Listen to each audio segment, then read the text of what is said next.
kenal dengan yang namanya rokok, dan bagaimana semua orang berkata bahwa merokok merupakan aktivitas yang tidak sehat. Tapi sebenarnya bagaimana sih rokok mempengaruhi badan kita?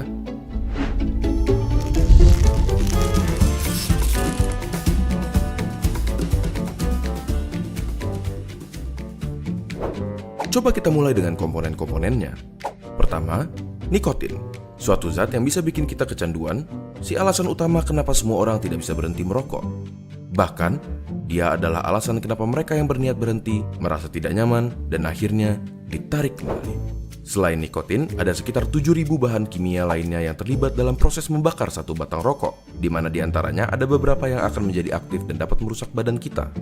Terlebih lagi, terdapat lebih dari 60 bahan kimia diantaranya yang diketahui dapat menyebabkan kanker. Dari sini, kita dapat mengambil kesimpulan bahwa merokok dapat merusak berbagai macam organ tubuh kita dan secara umum menurunkan kondisi kesehatan. Komponen berikutnya adalah tar, suatu nama yang diberikan untuk partikel-partikel yang tergantung di dalam rokok. Partikel-partikel ini berisi zat-zat yang dapat menyebabkan kanker seperti karsinogen. Contohnya adalah metal seperti arsenik, kadmium, dan lain-lainnya. Tar itu lengket dan berwarna coklat. Dan apakah kalian pernah berpikir kenapa gigi dan kuku perokok menjadi kuning? Yap, itu adalah tar yang dapat juga mengotori paru-paru dan memberikannya penampilan yang sama. Zat yang berbahaya berikutnya adalah karbon monoksida, suatu gas yang dalam jumlah banyak dapat berakibat fatal karena menggantikan oksigen yang seharusnya tersirkulasi di darah. Gampangnya seperti ini.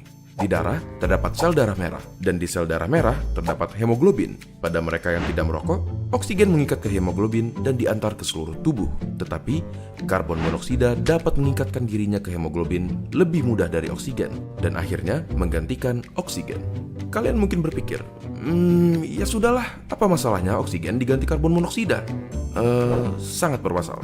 Karbon monoksida membuat darah semakin kental, dan pada aktivitas seperti berlari yang membutuhkan banyak suplai oksigen, organ-organ penting seperti jantung, otak, dan lain-lain jadi kebagian sedikit sekali oksigen dan dapat berakibat fatal. Selain itu, di dalam rokok terdapat sesuatu yang bernama hidrogen cyanida.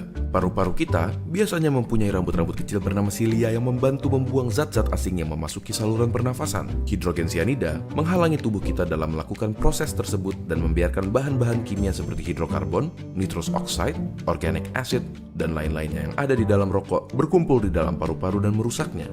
Tetapi, di balik kenyataan bahwa merokok merusak paru-paru, jantung, pembuluh darah, bahkan otak sampai dapat menyebabkan stroke, ada fakta menarik yang tidak semua orang tahu.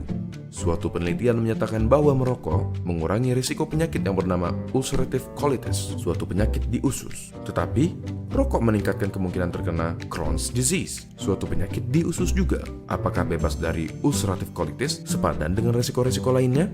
Coba tanyakan pendapat teman-teman kalian yang merokok ataupun bebas dari rokok dengan membagikan video ini ke mereka. Apakah kalian akan terus melanjutkan merokok atau berhenti? Apakah kalian akan mulai merokok atau tetap menjauhkan diri dari rokok? Tulis pendapat kalian di kolom komentar di bawah. Terima kasih dan sampai ketemu di video berikutnya.